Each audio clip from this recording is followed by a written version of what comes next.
Hi guys, welcome to the video for the solution for Algebra Day Week 4, in which the questions that we had discussed with you were on LCM and GCD, or it's also called HCF and it's also called GCF. So these are basically all the same terms. So you can call it HCF, which is highest common factor. You can also call it GCD, which is greatest common divisor, and it's also sometimes called GCF, which is greatest common factor. Okay, so let's go over the questions one by one. The first question that we had asked you is, what is the ratio of the least common multiple of 180 and 594 to the greatest common factor of 180 and 594? See, now the process is very simple. What you need to know is how to find the LCM. And if you know the process to find the LCM, HCF can be deduced directly through that process. Okay, so what we are doing here is we are trying to find the LCM by prime factorization method. So the way it works is I draw this table like structure and I write my two numbers. For example, in this case my numbers are 180 and 594. Okay, what I do is I start dividing them by the smallest prime factors that I can find for them. Okay, now as you can see, both of them are divisible by 2, right? And it's very easy to check if it is divisible by 2. The last digit has to be even, right? It has to be 0, 2, 4, 6 or 8, which in this case is surely is. So we divide both the numbers by 2 and I get another set of numbers, which is 180 divided by 2, which is 90, and 594 divided by 2, which is 297. Okay, now obviously both of them cannot be divided by 2. This can, but this cannot. Okay, this cannot.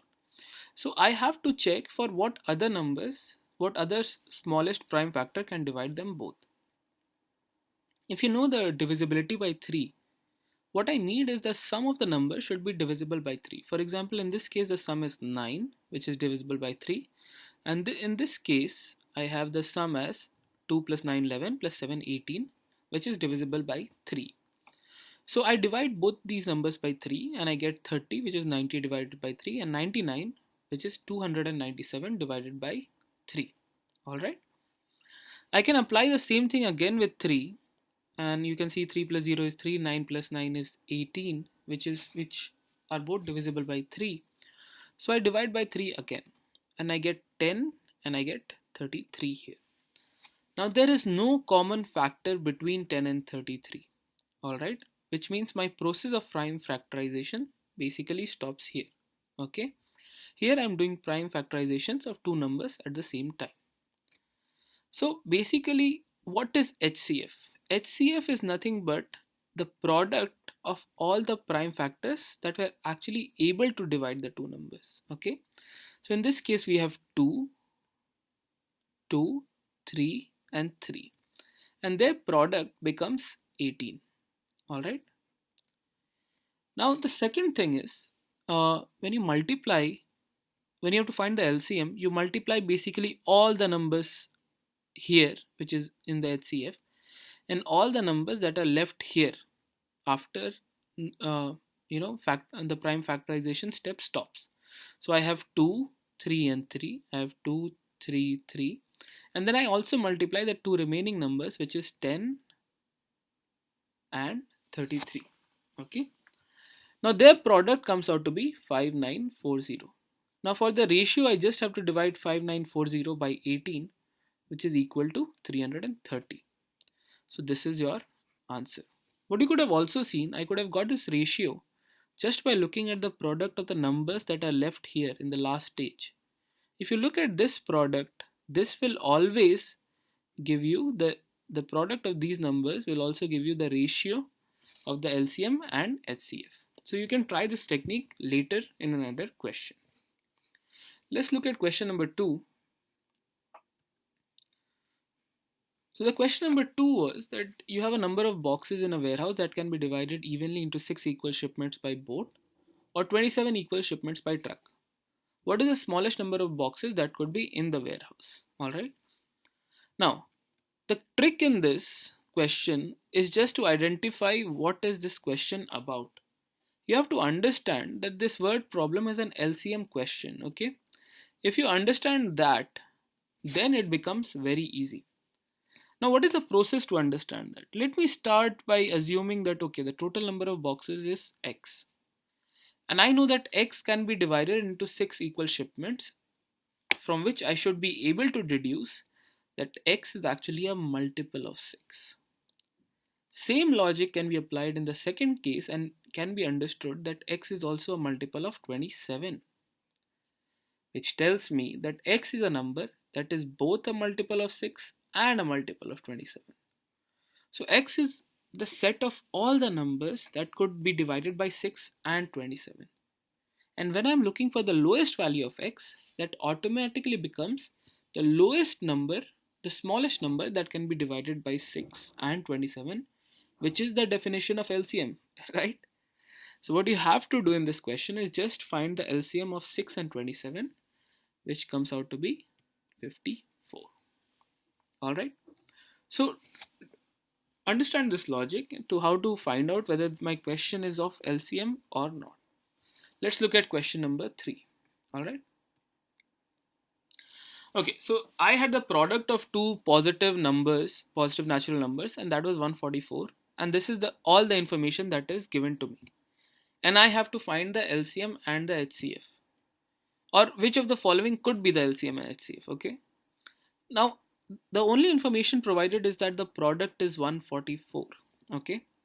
But this information is actually enough to check which of these could actually be my LCM and HCF, right? There could be other possibilities also, but I need to check which of these can be one of those possibilities. The concepts that you had to know was first that product of LCM and HCF of two numbers is equal to the product of the two numbers. This is our first hint. So I know that the product of LCM and HCF has to be equal to 144. All the sets that whose product becomes 144, they qualify as my solution. So let's check one by one. Okay, so 18 into 6, how much is that? That gives me a value of 108. Okay, 24 into 6 is, okay, that's 144. 18 into 8 is again that's also 144.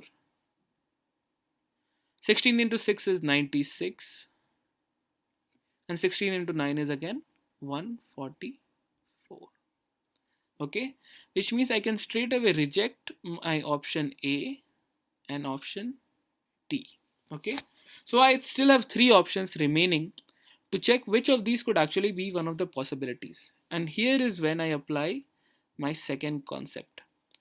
The LCM is always the multiple of HCF. Now this is a very important concept that you have to keep in mind when you're solving these kind of questions. Let's look at our options. 24 is a multiple of 6, that is acceptable. So I'll put a tick on the right hand side. This is acceptable. Is 18 a multiple of 8? No. Is 16 a multiple of 9? No. So the only correct option that I have is 24 and 6. This is the only possibility that I can accept as my LCM and HCF. Okay. So keep in mind these two concepts. These are very important concepts, and this is how you have to use what you know to solve the question. For example, you don't need to do any kind of rough work or processing here. You just have to know these concepts and apply it right there in the question to find out what is the correct answer. Okay, time to look at question number 4. Okay, we are given that the least common multiple of A and B is 12 and the least common multiple of B and C is 15. What is the least possible value of the least common multiple of A and C? A lot of least there. So don't get confused by all these least that are there. What we wanted to check whether you can deductively find out what the answer is, or in this case, what could be the possible least value of the LCM of A and C. Okay, now very important thing that I want you to understand here. I know that LCM of A and B is 12, which is equal to 4 multiplied with 3. Okay.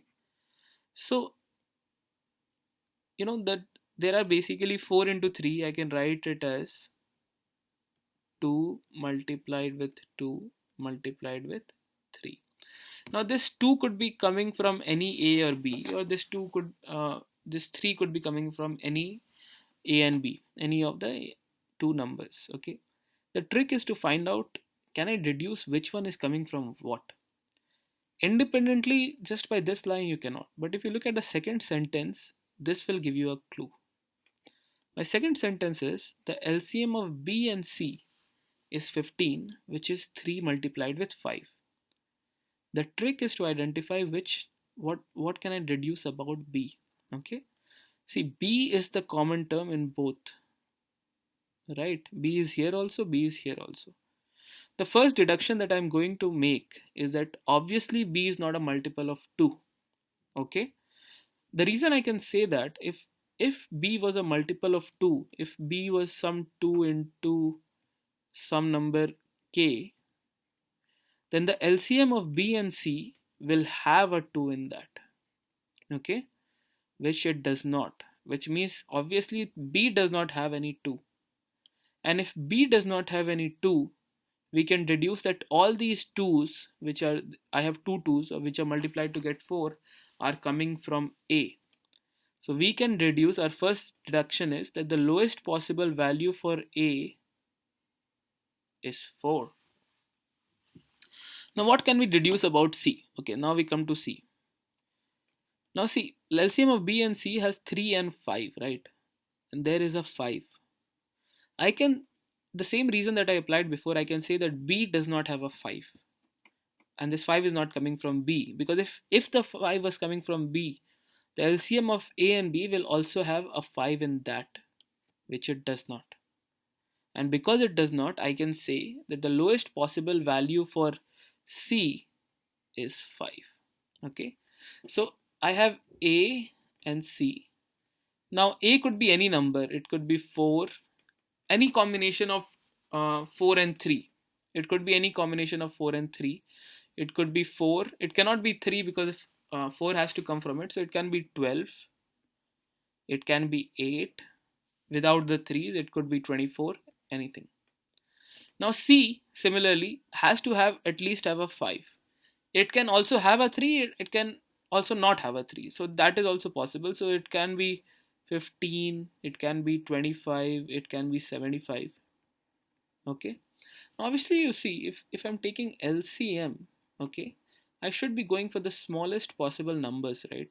If I take the LCM of 4 and 5, this will come out to be 20 if I take it for 4 and 5. Okay. If I take for any larger numbers, any of the larger numbers, for example, I take between 8 and 5, this will start becoming larger. It will become 40. It will not be the lowest LCM possible. So that is why the answer to this question is actually 20. Okay. So right now, most of the questions that you're getting in school are pretty much direct. Okay, these are the two numbers, find LCM, find HCF.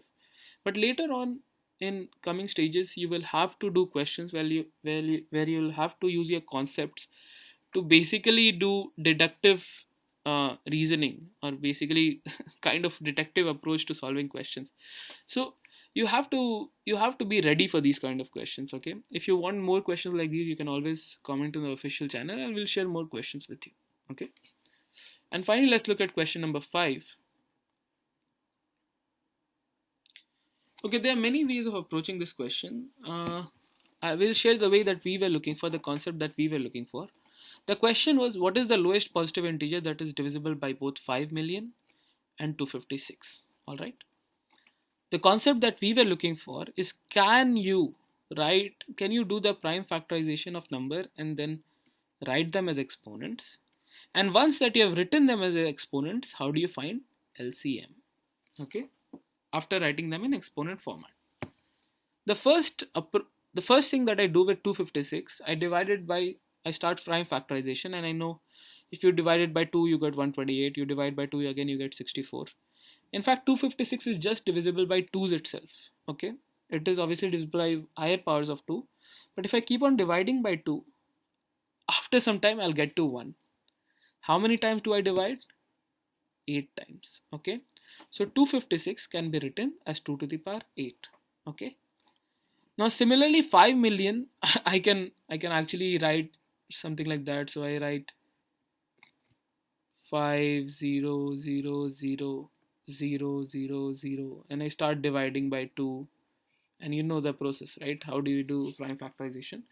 But I want you to use the concept of exponents. Okay, so exponents, which we covered in the last class. So if you have attempted those tests, I think you should be comfortable with doing this.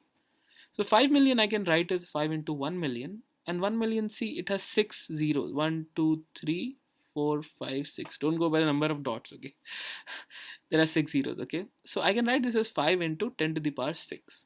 Now what I do next is I separate this 10 into 2 and 5, and I use the principle of exponents to separate the terms inside the bracket into outside the bracket. Okay, so I have 2 to the power 6 that comes here, and 5 to the power 6 that comes here.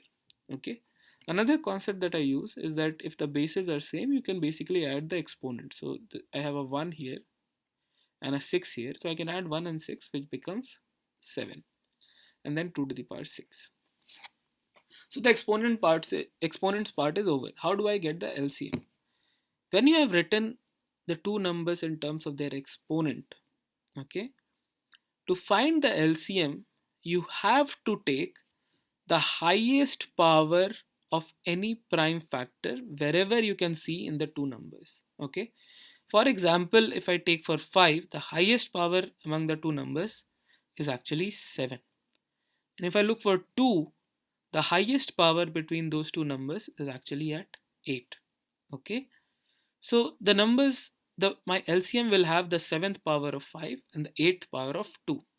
Remember, whenever we write in terms of exponents, to find the LCM, what we do is we write we write the multiplication of all the prime factors, and the prime factors that are present are raised to the highest power that I can see between any of those two numbers. Okay, now what you can do is you can find 5 to the power 7 and you can find 2 to the power 8, but I want you to be a little more smart than that. Why? Because I already know what is 5 to the power 7 into 2 to the power 6, right? So another property of exponents that we are using is basically separating the powers. So 2 to the power 8 I have written as 2 to the power 6 into 2 to the power 2. Remember, from the from the what we know from exponents, if the bases are same, the powers get added up. So I can also do that in the reverse order. Okay, now I know that 5 to the power 7 into 10 to the power 6 is 5 million, and 2 square is 4. So at the end of the day, I just need to multiply 5 million and 4, and the answer comes out to be, wait a minute, 20 million. All right.